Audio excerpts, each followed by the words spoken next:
but I would say that my most niche item would probably be a heritage bundt cake pan. Is that the one that looks like an anus? It does. Hi, I'm Andy, And I'm Roger, and welcome to The Middle, where we try to have thoughtful conversations about awkward topics. on our search to find the middle. We're going to give you last week's news today. It's a slogan we should put on a t-shirt. Stop touching her! I am tonight announcing my candidacy. Taylor Swift. Look, my biggest issue with marriage is that I think that it's a fundamentally flawed institution that is built on the oppression of women. I will not be lectured about sexism and misogyny. Having truly rational conversations about controversial issues is risky these days. Andy, G'day, Roger. how you doing? Pretty good. I got a question for you. Shoot. Are you more of a night owl or are you a morning person? You know damn well that I'm a night owl and not a morning person, but I've been forced to be a morning person because of the kids. So I have the worst of both worlds. I cannot get to sleep early, and I don't want to, but I also have to wake up early. So I'm like the portrait of Dorian Gray. I'm just getting weaker and weaker and more haggard. Okay, two follow-on questions then. How many hours of sleep a night are you rocking at the moment? And then the second is like, what would you consider normal, like in a more normal situation that you would aim for? It's horrendous at the moment. Like the numbers are pretty shocking. Like I think that I'm getting consistently between like 3 and 5 hours. And if I get those back-to-back, if I don't get the 5 hours and I get the back-to-back 3 hours, it's pretty dire. It's pretty dire. Do you mean as in that's interrupted sleep, but so you have like 3 interruption, then another 3, or do you mean just 3 for the whole night? Like 3 for the whole night. Is that because it's broken up sleep, or is that just... Well, okay, so basically it's because at the moment our daughter's waking up a lot and my partner has a newborn, so she can't really attend to my daughter. Our daughter, who is 18 months old, right? Well, she's kind of like a toddler. And sometimes when she wakes up, if she's sick or something, I'll have to kind of rock her to sleep, and that will take... So I'll be up for like an hour, and she may wake up 2 or 3 times in a night. And mainly it's due to sickness, but she has literally been sick for, I don't know, like what seems to be like a rolling 7 months since she started childcare. So yeah, that's usually why. But sometimes it's 5 hours, right? So I'm not saying it's always 3 hours. That's a bad night. And then kind of like on average would be 5 hours. Yeah, it's tough.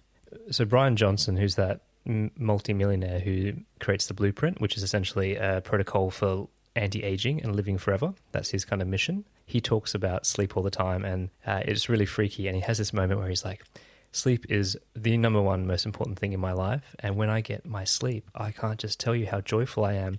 I wake up and the world is full of possibilities and is full of potential.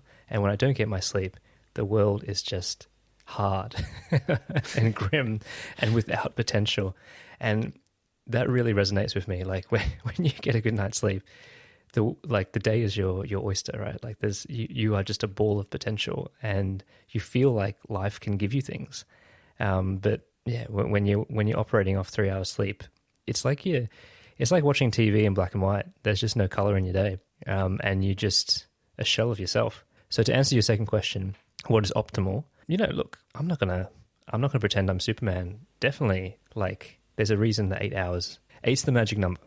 But I think anywhere from my history, it's never been high as 8. Like even when I was younger, and I could have slept whenever I wanted. It's always been around 7 for me. But I will say that 8 is always going to be better. The problem is I never want to go to sleep on the, on the inbound journey. Yeah, you resist it. Like I'm always up doing, wanting to do more things, right? Whatever it is, whether watching TV or surfing the internet or just whatever it is.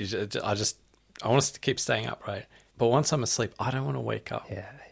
That's the best And I want to wake up naturally. Like I don't want to wake up, because the alarm's gone off. And, the realities of modern life is that the alarm does go off because you've got to go to work and all that. But it's such drudgery. Like the first half an hour of waking up when you want to be asleep, especially in winter when it's freaking cold and you've got to, well, in my case, I've got to like get my son ready as well for school, and Yeah.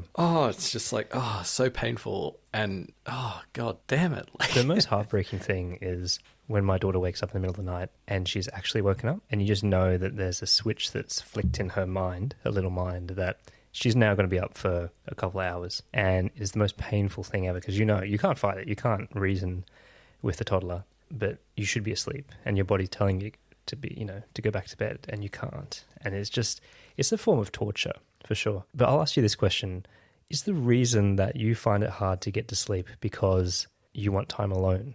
No, I don't think so. I don't think it's really that. I think it's that there's never, like, I never get through my list of things I want to do for the day. Like, and I don't know if this would have changed, like whether this would be different like 50 years ago, where we didn't have so much like technology and entertainment on demand. But like when you think about Netflix or YouTube, or there's always a website to check out. Like there's always something to read, or there's, and I don't think it's purely like just alone time, right? I don't think that's it. Like I'm pretty satiated when it comes to like alone time. Like I've only got one child, right? I know, he's older, and it's not a problem to get like time alone that you need. Have you ever played Wordle? No, I've missed the Wordle craze. I know lots of people who play it religiously. Okay, so for anyone who doesn't know Wordle, it's like, this word puzzle, but it's like the same puzzle for everybody.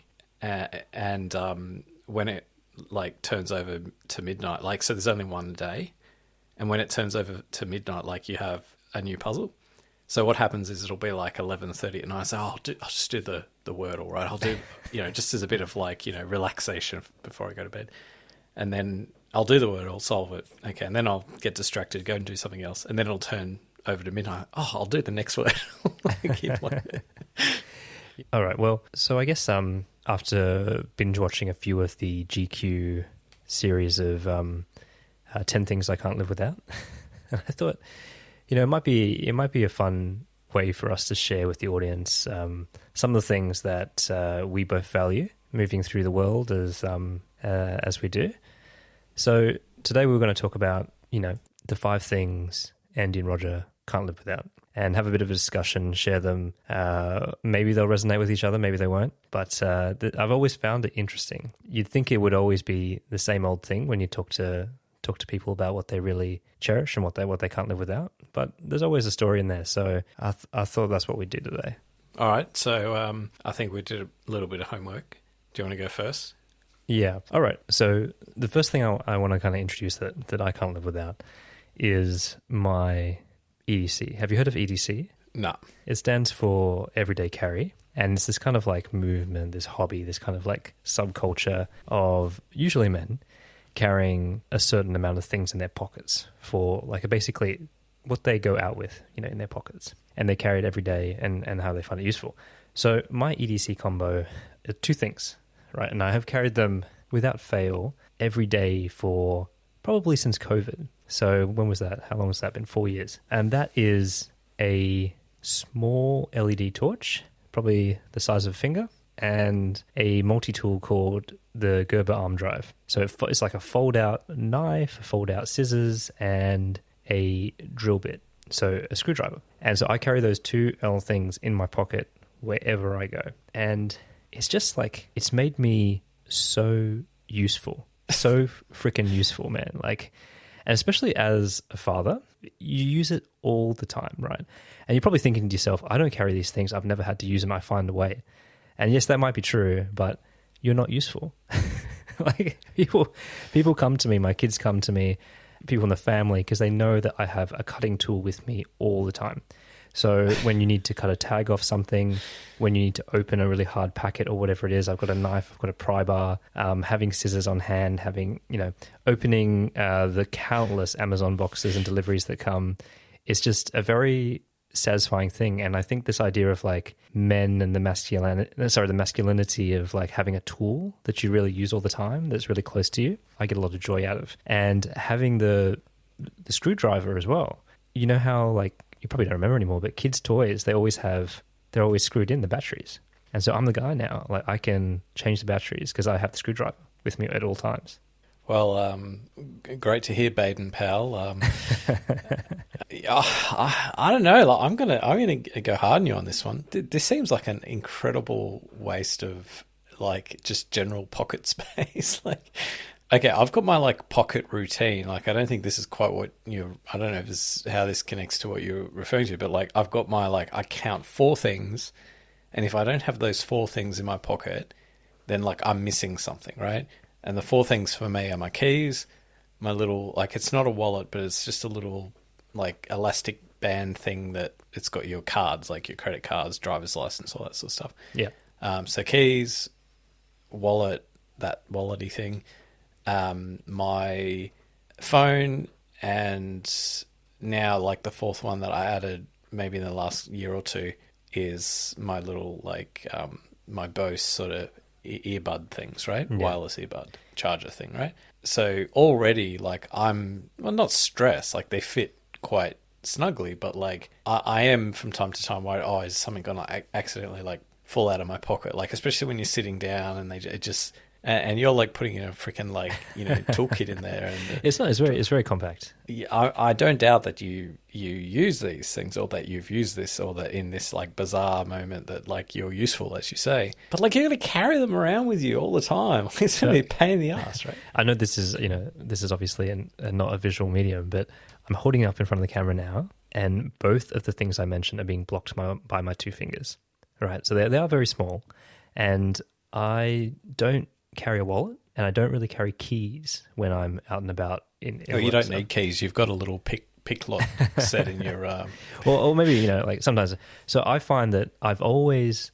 How do you not carry keys? Like, but when I go to work, right? Like, I don't carry keys. But when I'm driving, obviously, I will have. But don't you need to open the like door when you get home and stuff? Someone's always home. Oh, you're one of those lazy bastards. Yeah, that's like one of the biggest sources of like domestic arguments in my household is that my wife always knocks on the door when she comes home. I'm like, take your keys so I don't have to fucking, just for the record, like, usually have to go down 2 flights of stairs to open the door for her. It's a real pain in the ass. So take your keys with you. Yeah, so you're one of those, eh? Oh, okay. Oh yeah, and for a while, like when I lived in the apartment block, it was like a fob thing, right? So it was a bit different. Now, I'll tell you what would be good though. You know how you're staying like in hotels, you've got those little cards, right? And they're like RFID or whatever. Yeah. I reckon that would be good. I know you can get those. They're on the phone now. Yeah. They're near field technology, right? All right. Well, I guess I'm up next. So I am going to go for. I don't know if this is cheating, like, because we haven't compared notes or anything, but I'm going to go for something like a little bit more less precise or specific as the other one, and something a little bit more kind of like, you know, a category, right? Sorry, I'm coming to those. Don't worry. Okay, all right. So my first one, I'm going to go the internet as a thing, right? And rather than like go into all the specific things of the internet, like I use that as a suitcase term for like streaming, like, you know, Netflix, YouTube, music, like Spotify, music on demand, news. Like, think about how amazing it is that in our pocket we have virtually any music of any significance or note at your disposal in your pocket that you can listen to at any point in time. Yes, you've paid like $15 for your Spotify subscription or whatever, but like, that's just so incredible. Like, I remember growing up, I mean, we're of an age where we're old enough to remember and to have actually grown up in an era where like you had to lay down like a cool like $25-$30 for like one album. And that's like $25-$30, not inflation adjusted. It was literally $25-$30 back in like the 90s, right? For like whatever top 30 kind of album, right? And now you just have that in your pocket on demand. Like, I just think that's absolutely incredible. And maybe like we're kind of the Goldilocks generation in that regard, because we still appreciate like album, like, and the concept of an album. Whereas I think young people, like, there's no, they don't have that. It's just this idea of like, oh, you know, it's not scarce, right? Music isn't scarce, so they don't appreciate it. Yeah. Whereas I think our generation and generations older than us the scarcity of music actually made people appreciate it more, and sharing music with your friends and sharing albums and all that sort of But stuff. there's also an excitement, right? Like I think that the memory and the nostalgia of actually going to a record store, going to like HMV or Sanity or whatever it was, Virgin Music, or even just like, your Kmart or whatever, Target, and seeing like the top 40 in the music section and like picking out the thing, and you physically had it. You left the store with the music, right? That was like, I think it allowed you to be immersed more in music, in the culture, more than maybe scanning a For You page or your homepage on Spotify does, right? I don't think it really hits that, right? And I think it's the same for like Netflix and going to Blockbuster Video with your mates and trying to work out between you, negotiate what movie you were going to hire for that night, right? Like that like being in a room, like talk about this for people who never experienced Blockbuster. Like just imagine yourself in a 4x4 room, surrounded head to toe with like movie titles, just like the whole way from head to toe, floor to ceiling, and you literally had to like try to find, like that was cool. And I think that you just don't get those experiences anymore. But I would say that, or with the movie example, like the fact that you get disappointed because the movies are all rented out. There's no available to it. You gotta wait for it. Or the ultimate of like, do I blow all my money on a $7.99 overnight, or can I get 10 weeklies? Right? Can I get 10 price. Weeklies? Right? And but not to shit on the internet though, like because that's of course my item, right? That I'm saying, like I just think that maybe that we went through that experience of like having that scarcity to now almost like unlimited. Of course the internet's like that's a no-brainer, I think, but like just in terms of low cost, easily accessible entertainment on demand. You're right though, it's too low cost. It's not scarce, right? Like, but we were talking about it earlier in this episode about like sleep, right? Don't want to go to bed because there's always like the next thing to watch, right? I guess maybe the downside is it's hard to be bored nowadays. Like boredom, genuine boredom. I remember being bored as a kid, but I don't think these younger generations know. I think what they that's still like. feel boredom, but they are being stimulated while they're bored. They're like, this is a boring YouTube video I'm watching.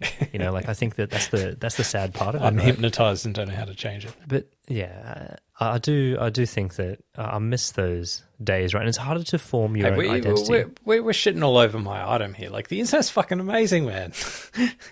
All right, you're next. All right. I'm going to go something a bit more general as well. And I cannot live without the excitement, the mental involvement, the anticipation of some kind of hobby in my life, right? Like I am a hobby guy. And that's mainly because probably my career, probably my day job is very traditional. And so when you have a traditional day job, you often find yourself being quite passionate about your hobbies. And I've always been this way. The hobbies have changed, but the pattern never changes. And there are peaks and troughs and this and that, and but I've got to say the feeling of getting into something, right? Becoming involved with something, a pursuit, and then wanting to learn about it, wanting to master it, and let's be honest, collect the paraphernalia and the gear and the kit, like looking it up, like researching the excitement of acquiring it, right? Like I think there's nothing quite like it.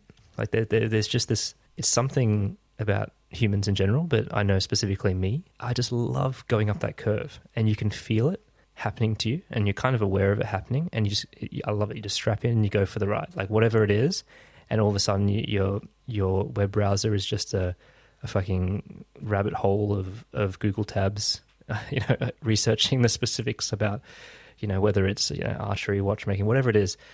And like, to me, that's life. Like, that's great. Like just picking up this random crap and having something to look forward to, getting involved in the culture, learning all this useless information, acquiring the stuff you don't need. Like, I think that I cannot live without that. And I don't want to ever be one of these people who can't have a hobby or can't find joy in just a hobby because it's it's pointless or something like that. I know a few people like that. I think what is a little bit unique to you is the chopping and changing, right? Because I always remember, like, one month it was, I'm playing drums, And then the next is like, oh no, I got rid of them. What, Or maybe what you just described there, I played drum for six years. Thank you very much. well, or that moment you bought that car and it was imported that car from Japan. I was a car guy for 18 months. But I wasn't all and then talk. you I got followed and then through. you I got the car. and then wait, and then you got a Honda Jazz. I know. There's always a correction, right? Like you know. No, but you definitely. Oh, I don't want to say flip flop in some kind of derogatory sense, but you definitely plow through different things. Whereas I think a lot of people can cycle through things and then they find something. But like when I think of like the true hobbyist, like I think of someone who like they're into cars. So even though they're not a mechanic, but like they get into like disassembling cars and like learning about engines, and they almost become mechanics really, because they acquire so many skills, and they're always like fiddling around with cars, but like it's always about cars, and it'll be like that for the rest of their life. They're not going to go from cars to I'm bored of cars now, I'm going to go into doing Python coding or something. Like it's, but like to be honest, I'm a little bit the same as you in terms of chopping and changing, because like I more get into something and then you push it to a certain extent, and then you reach like a point where you're not like getting on top of like some learning curve. Like I think you either reach a point where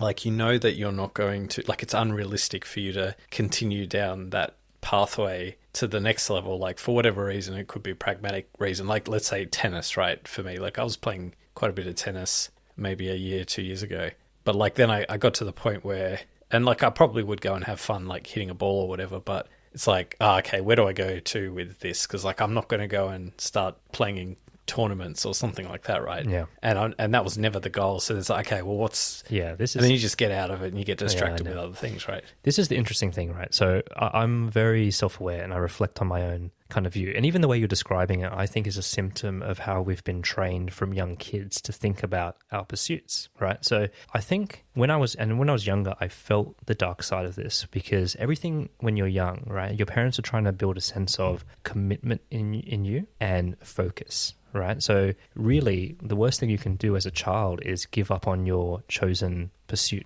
whether it's sport, whether it's an instrument or whatever, because it's seen as like you are showing signs of being a quitter or someone who is flippant with their effort and their pursuits. But really like, and you carry that feeling with you, right? That you've quit, you've let yourself down, you've invested all this time and money, and now you're hanging up the gloves. And I think it's just like, it's actually the worst mindset to have when it comes to actual hobbies, especially when you transition into an adult. Because for me, like a hobbyist and someone who is interested in this stuff is kind of like visiting a country, and getting immersed in it, right? You don't have to live there. You don't have to stay there, right? You're visiting. And I think that you don't have to take it so seriously. A hobby is meant to be something that you're excited about to spend your spare time on. Is also to help you connect with the community. It's actually trying something out. And I've come to know that I see my change of hobbies and the excitement associated to each much more in a much kind of brighter light than I used to.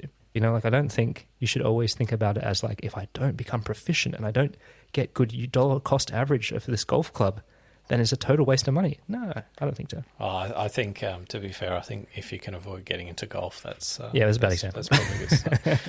All right, look, I'm up next. So... thing I couldn't live without. So about 10 years ago, almost, not quite, I got a product that I think has definitely shifted, changed, defined my last 10 years in a way that was quite different to my preceding decades that I was on this planet. And that was the Bose QC35 wireless noise cancelling headphones. And I still have them today, actually. I've still got the OG pair that I bought almost 10 years ago, and I still use them every day, actually. And there's almost like a source of pride that I've still got them, because they're like, all fraying and they're like beaten up. They still work brilliantly. And for me, like as a product, it's not really about the product per se, like, but what it did do is that having like audio on the go is hardly like a new thing, right? That's been around for decades, right? But what was new about that product for me was just like how convenient it was. Like wireless, sounds great. It's like battery and it's like powered and it's like this and it's good sound and it just brings everything to life, like for, of course, for music. But I think where I really kind of like that was, it coincided with the time when I really got into like podcasts, audiobooks. And yeah, I mean, I think I kind of, that was like a bit of a fork in the road moment because like I wasn't really into any of that stuff before. And yeah, so I think it's certainly now like the amount of audio I listen to, it's quite a profound product purchase. Yeah. We might say. No arguments there. I think actually noise cancelling headphones, like the Quiet Comforts or AirPods or whatever they are, that to me was like, that was an actual game changer, you know, for listening to the spoken word, but also just the consumption of media. You know, I think that was just total game changer. All right, I'm going to go in with coffee. Now, I've had a love affair with coffee from pretty late in life. I think I was probably 20 before I got into coffee, but when it hit hard, and it coincided with my my hobbyist kind of mentality. It coincided with me starting my career and everything like that, and I had a little bit of money. So these things intersected and I got really into coffee, and it hasn't really stopped since then. I'm a big coffee drinker. I make coffee. I've got a shitload of coffee paraphernalia. I'm a coffee nerd in terms of making coffee and different methods and like that and tasting them. And I've done cupping courses and all this kind of stuff, right? So I love the culture of coffee. I love the technical nerdy nature of coffee production and all these different methods. And I love how it makes me feel, right? Like I love having a cup of coffee and just before you even know it, your stream of consciousness is speeding up. It's spewing out of you. You are quick, you're snappy. You're talking about things that are interesting. You know, I think it's such a positive impact on society. And I mean, a lot of people kind of credit the Enlightenment with the move away from whiskey to coffee. You know, like I think that going from a depressant to a stimulant has like a lot on the way, you know, books have been written, the way kind of people have come together and collaborated and all these kind of things. I think it's overwhelmingly a good and positive impact on society, and has been for me. You speak about coffee as being like something that once you've got it, you've changed your, like you almost like have some superpower or something. I don't think I've ever felt that. I just think for me, I don't know if this is like a worse place to be. In fact, it is a worse place to be. For me, it's more like I have to have the coffee, otherwise I'm not yet like working, like I'm not functional. This like, only gets me to normal. Yeah, like so, like seriously, to the point of like I might even have a headache until I have the coffee, and then we're back. I don't know, it might be like psychosomatic or something, but it's like the moment I have that first sip of that coffee, like the headache just dissipates. Like yeah, I get headaches, caffeine withdrawal headaches too. And look, I'm not sensitive to caffeine either, so I don't want to give that impression that I get all zippy like a child that's had too much red cordial. But I do feel, and in certain situations when you are talking to someone and you're being expressive, your thoughts, your speed of tone, you know, your speed of conversation, everything goes up. And you know, if you're there by yourself early in the morning, probably nothing happens, right? Yeah. But yeah, it's I love it. I just love it, and I've also said it helps you take a shit as well. So okay, too much information. All right, next one from me. I'm going to go with something pretty new. I'm going to say increasingly is ChatGPT. So really? Yeah, so I am a daily user of ChatGPT, and I use it in both a professional and a personal capacity. And it's hard to say that I'm reliant on it in the sense that, like, I didn't have it a couple of years ago, so it's hard to sort of say you're reliant on it. But like in some ways now, like I'm just my use of it and just my I'm not thinking. My instincts now aren't I'll Google that thing. My instincts now are I'll ChatGPT it, and I find it incredibly useful for so many different things. Like, and I've you mentioned sort of hobbies, but like I've been doing getting into a lot more cooking and stuff like that to wean myself off like ordering Uber Eats and stuff like that, takeaway and going to restaurants and all that sort of stuff to save some money.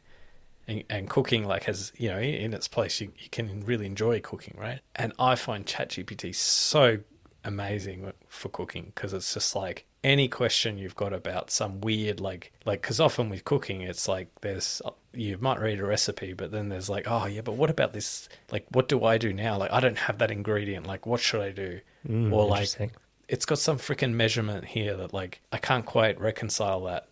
Like, and it just gives you so much good, like, or something's fucked up. You fuck something up and you go, oh, this is happening. What do I do? Yeah. And it just tells you everything. And it's so good. ChatGPT is amazing. But in some ways, I am surprised that you've kind of latched onto it as much as you have, and definitely more than me. And I think that ChatGPT, you know, I feel limited by my own imagination at times and mistrustful in other times. I do use it a lot as well, but I do find it's not a part of my day-to-day life. And I still haven't got to the stage where I feel that it writes things, like what I really want is it to write things as if I would have written them myself. And I do find that as like quite a bit of a mental block when if I ever want to try to pass off, you know, the written word as if it came from me. And I know that's not how you should be thinking about using these tools. And I use it for research and other things, and I challenge myself to use it for things that I feel uncomfortable with. But I must admit, it still hasn't got its hooks into me in the way that I feel like you tend to use it as like almost like a conciliare, you know, like as a kind of like almost a true virtual assistant in a lot of ways, right? Like in the same way like Iron Man does to Jarvis. But anyway, I'm not going to argue against it because it is legitimately amazing. But yeah, it just hasn't got its hooks into me. Yeah, I think like the big piece that's happened or that's happening now is like integrating it into, because like ChatGPT as a thing is not necessarily the best user interface for different applications, right? And you can already see like Microsoft Word, like I think they're kind of integrating elements of it in where they're suggesting different things. But I think, you know, to anyone who's maybe knows about, maybe have even tried it for a bit of fun or whatever, but hasn't necessarily seen the value of it. Like, it's all in the prompting, right? Once your prompting is like, you know how to get the best out of it, it's amazing. Like, and yeah, it is. And like, obviously with writing, it's not going to give you what you want if you're not prompting it. Like, and I find like often you need to almost, if you want like 500 words of text from it, you almost need to still write like 1,000 words just to get but like at least then it gives you like something really amazing. Like, so anyway, yeah. But yeah, I think ChatGPT is a worthy new late addition to the list. I'm going to do a really superficial one. And this is like a slingshot that you carry in your pocket as well, is it? No. One of the things that I can't live without is a very internal thing for me, but it's something that I notice an absence of, right? And that is going through life with a sense of humor. All right? I think that the majority of like the world's problems, or maybe that's a bit of a strong statement, a lot of the world's problems can be fixed by carrying a sense of humor, right?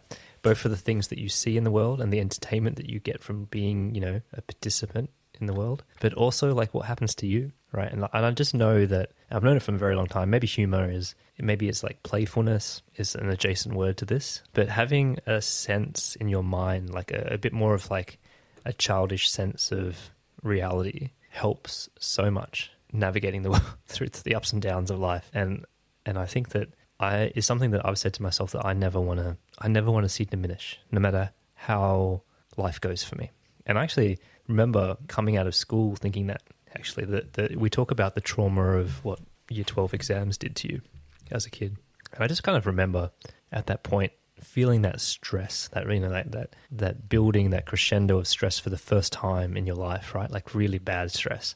And I don't know about you, but there were times, and especially with the pressures I was feeling, the work that you're putting in, that you just felt like you lost it a little bit, and you lost that sense of like your job is to make funny shit in the world, or to laugh, or to like be playful, be cheeky, and come up with mischief. Like I felt that kind of leaving me for that kind of 18-month period, and I remember thinking to myself, like, if I'm not careful, this is how you turn into someone who is like you know how you see with our parents or whatever, that they're not silly anymore. They're not, you know, like all of that's been beaten out of them, right? And I just thought to myself, I've always identified as someone who feels quite funny, right? Like who notices humor, who like is cheeky, who bends reality to their will in that way.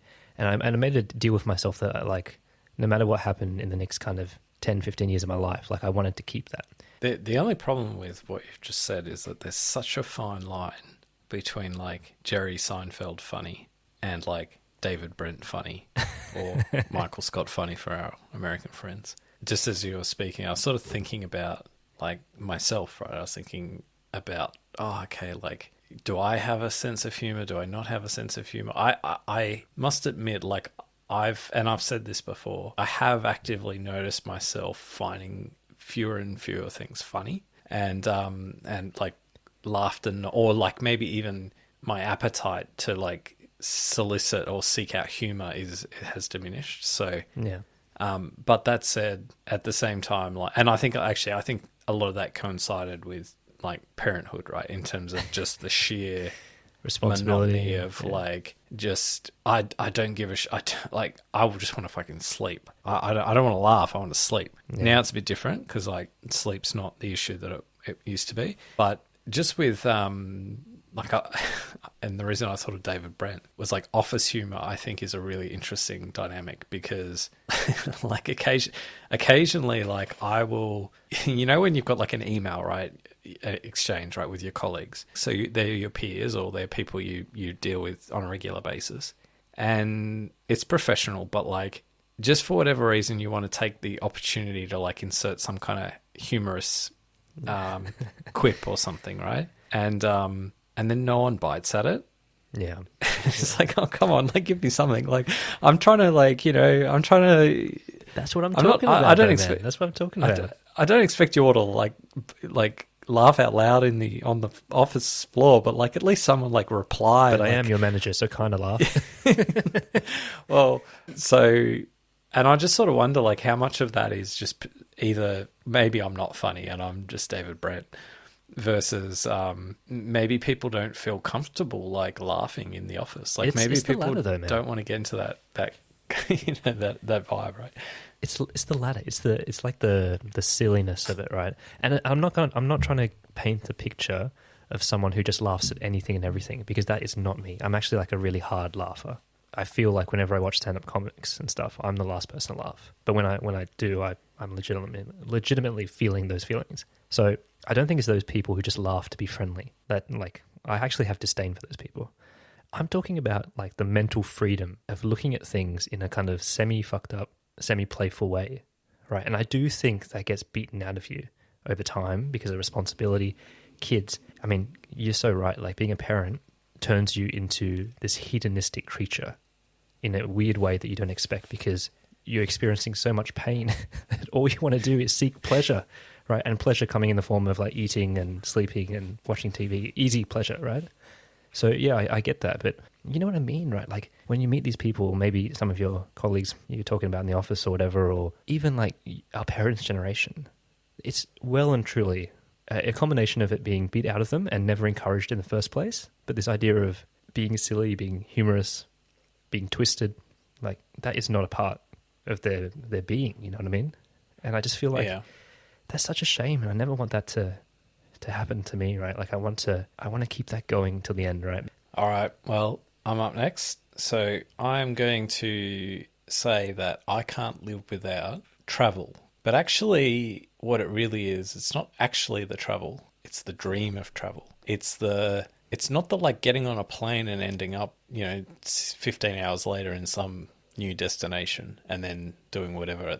It's the 9 months beforehand that you've planned it. Excitement. And you've dreamt about it and you're anticipating it. And I just think that's something that not everyone's like got the travel bug, like I think, but it's for me really like it's the thing that keeps me alive, right? Maybe it's like acquiring like new experiences in a way. It's seeing something you've never seen before, or going back to like some other place that you've been before, but you don't get access to that much, and like you crave it. Like, because I love going back to places I've already been. It's not all about new experiences, but it's about like reliving an experience that I really enjoyed. And then, so it's like a bit of a both. Like, it's like music in some ways. Like, it's good to listen to new music, but it's also good to revisit stuff that you loved. Yeah, I think with you, Andy, too, is this idea of... So basically, first of all, what you're describing in the lead up to a holiday, a big international holiday, that's what I'm feeling when I climb up that hobby ladder. You know what I mean? Like, I'm feeling that. But I think, I do suspect some of your travel bug also comes from this idea of acquiring knowledge as well, like actually going, the excitement of going to this place, like you said, that is rare. Like, this information, this knowledge, this experience is hard to access, and when you do, you're collecting it, right? Like, you're building up your brain almost, right? And I think that is very, very enticing, right? Like, because in the same way that, when you're a kid or when you're a teenager and you go to Europe, you come back and you feel like with a complex for the next 3 months, right? Because you've acquired this view of the world that your friends haven't. And I think traveling is a little bit like that, right? Like, I mean, obviously without all the pretension, it is a little bit like that, right? Like, there are certain things that you cannot acquire without going there to get them. I mean, I think there's a hedonistic side to travel as well, where even just the fact that you're not working means that you're always going to remember it fondly, because you're just doing things that you want to be doing, and there's stuff to do, like there's exciting things to do. I want to riff off that a little bit with my next one, which is, and I swear this is not for brownie points, but I cannot live without my family, right? Hey, we said we weren't going to do that. No, but I'm tying it into the travel thing, right? And I'm tying it into the downside of that, because I think that... Just for the record, can I just say we had a pre-chat about this, we did, and you said, oh well, we won't say anything corny like. Okay. let me bring it back, right? Like, and I'm not saying this is always a good thing. So there's a dark side to this coin as well. Okay, all right. So I'll let you finish. Thanks, Kanye. So I think I'm quite envious of people who can just pack up their life and move, and I include you in this. I include you in this category as well. I've always been a bit jealous of people who can do that, right? Whether it's to another country or whatever it is, right? Being able to move interstate just very easily and things like that. And whether it's because of my, my cultural upbringing or just my securities around my family and things like that, extended family really, I've never felt that freedom of being able to just like pick up and move, right? Like, go halfway around the world, or even just like change suburbs, let alone change countries. And I think that's just something that I've learned about myself, that there's that friction there that I wish sometimes. I am jealous sometimes of people who have that view where it's just like, I'm my own man, I'm my own unit, and I'm going to pick up and I'm going to go. But just like how that doesn't work for me, because home is where my extended family is, and there's just so many ties. There's so many strings that are attached into different facets of my life, of my activities, of all that kind of stuff, that I just can't break them, and I feel like moving would be a disservice to it, even when it's inconvenient for you. Anyway, that's what I was trying to say. Well, if it's any consolation, I mean, I've moved a few times, or done a few different things where I've relocated at least 3 times, and I'm not counting like moving to a different suburb as a move in that regard.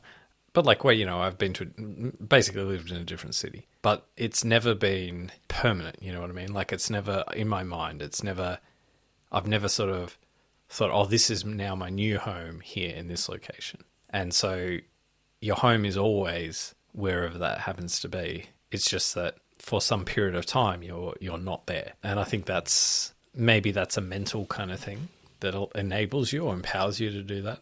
But yeah, I guess equally, if you're talking about like, no, literally like my day to day is like my week to week is this, I can't, even like a month away is like too long kind of thing, then that's different. Or just like family, right? Like when you moved away, you wouldn't have seen your parents very much, right? Yeah, well, obviously not as much, right? Because you're not there, in the same, not even possibly not even in the same country, right? But you can go a year, you can go a year without seeing your parents. Like, it's okay. Like, you survive. You know what I mean? Like, it's yeah. And look, like I said, maybe I'm kind of introspective enough to understand maybe this is like maybe it's a failure to launch in some ways around family identity and things like that, or maybe it's just a cultural thing. But yeah, I do feel that the ties are too tight to do that. Yeah. All right. So I'm going to go for another sort of like suitcase concept to bucket a few different things. I'm going to go the backyard. Oh. And I think I'm actually a little bit torn on the backyard because I've got this like experience with both living in units and living in kind of like a house, right? I grew up in a house with a backyard. Most of my adult life, I had a backyard of some description, but then I had a period where I didn't because I was in a unit, right?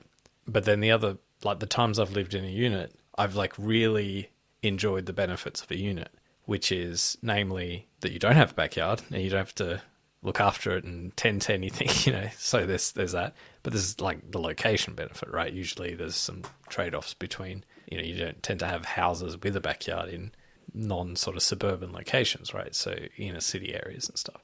But like, I think now I've got this like kind of, without getting into my personal circumstances, I've got a situation where I have like maybe the best of both worlds, where I do have a backyard, but I have like also like the inner city pad kind of thing as well. But if I had to like choose like where do I feel at home, I got to be honest, I don't feel at home in the unit. Like the unit without the backyard isn't home. Home is the place with the backyard, and there's a whole bunch of aspects to that. There's like, I mean, especially in summer, it's like spending time in the backyard.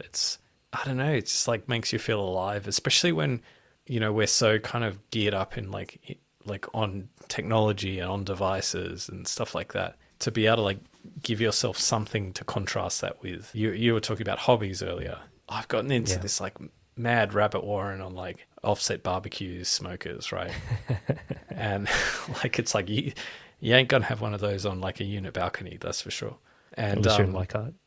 There's all these things you can't do, and maybe if you don't need them, if you're not into that kind of thing, then so be it. But like, then you're fine, right? But like, I think part of me now, it's like I do value and I do appreciate. Yeah, I appreciate the backyard, and so yeah, I'm going to go to the backyard.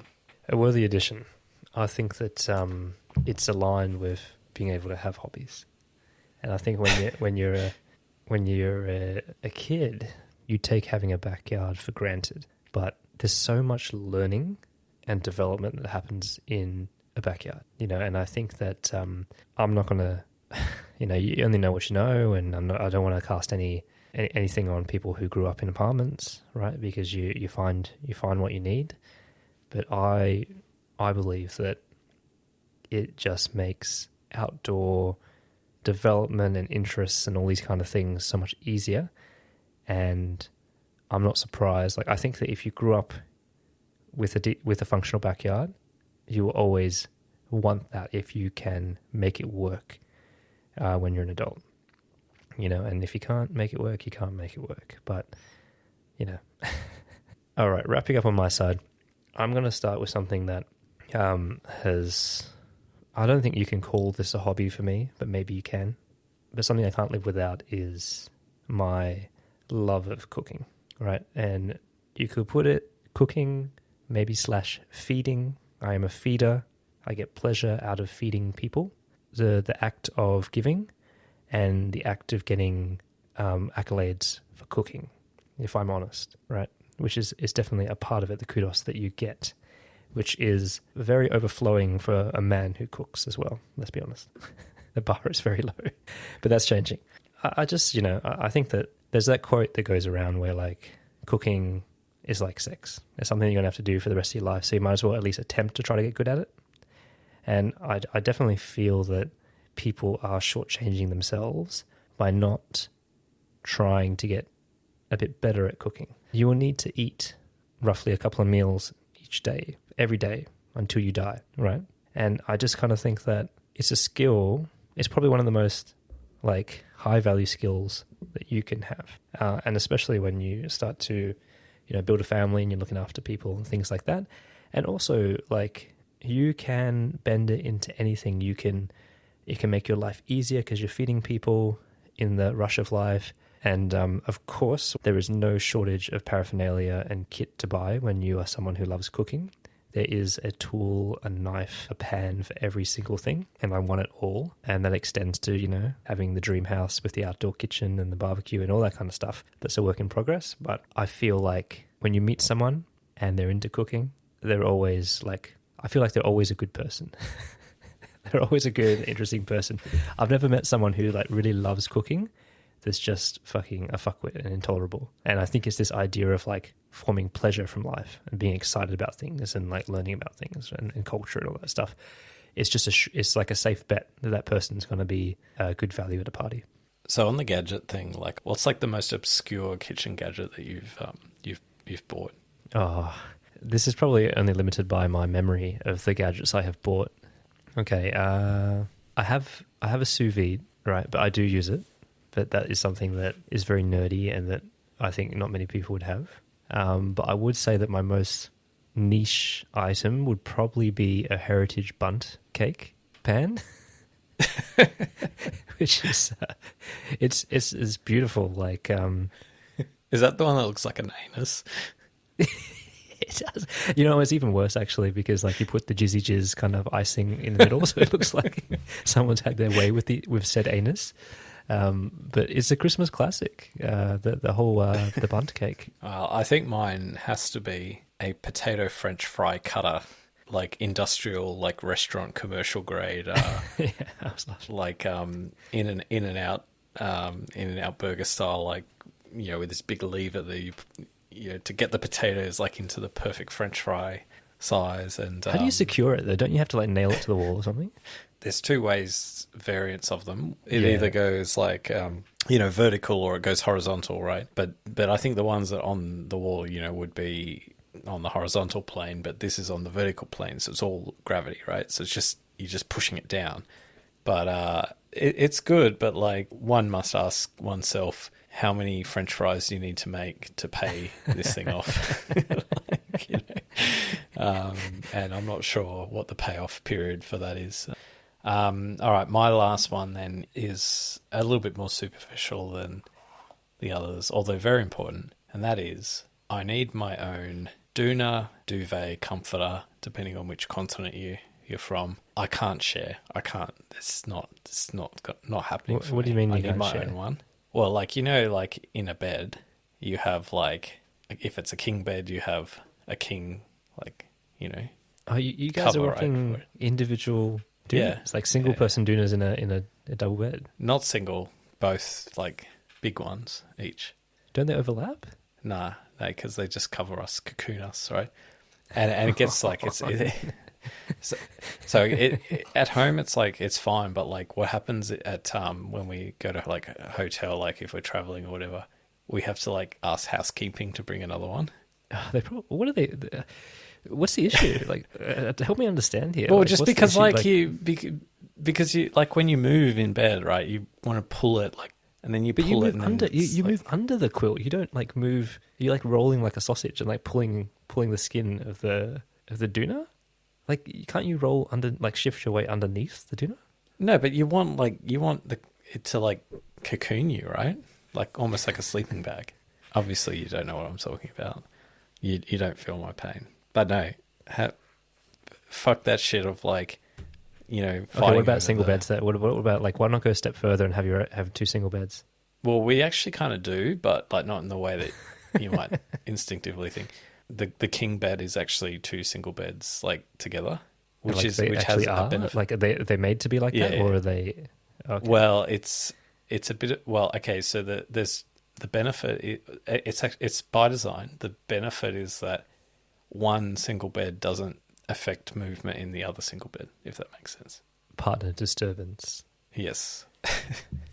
Any honourable mentions for things you can't live without that we didn't discuss today? Well, obviously the elephant in the room is the podcast. It really does change you. I feel like the number of conversations that we've had prepares you for for having really articulate and really interesting conversations in the real world at all sorts of opportunities that you would never think. All right. Well, likewise. My honourable mention is the golf umbrella. Well, okay. What about, are you a straight man or a curved? Are you erect or flaccid handle? Not that I've thought about it that deeply, but definitely the straight handle. But I knew it. Yeah, Too uptight, man. You need to get your sense of wonder back. It's more a pushback against those flimsy little fucking pocket-sized umbrellas that you probably have in your little toolkit Leatherman thing, where like the fold-up umbrella that, keeps your eyebrows dry, but that's about it. Yeah. Proper umbrella that keeps you dry proper coverage from the rain. All right. Bunnies umbrella. I'll buy you an EDC for Christmas. If you promise to carry it for 1 month straight.